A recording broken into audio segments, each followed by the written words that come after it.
This video explains how to buy shares of Knowles Corporation, ticker KN. Knowles makes micro-acoustic components and is listed on the NASDAQ. This is educational content and not financial advice. To buy shares, you need a broker, and I will use eToro as an example to show the process. After signing up, you must verify your account, usually with an identity document, and add funds before you can trade. Use the platform search bar and type the ticker KN to find Knowles Corporation. Confirm the listing shows NASDAQ to ensure you have the correct stock. On the asset page, review the company overview and the price chart to see recent activity.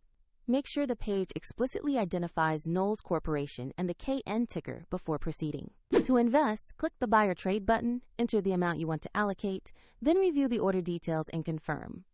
If the market is closed, the order may be queued for the next session, and if you lack sufficient funds, the platform will prompt you to add money before completing the purchase. After the trade executes, your new position will appear in your portfolio. Check the video description for the link to eToro if you want to review the platform mentioned.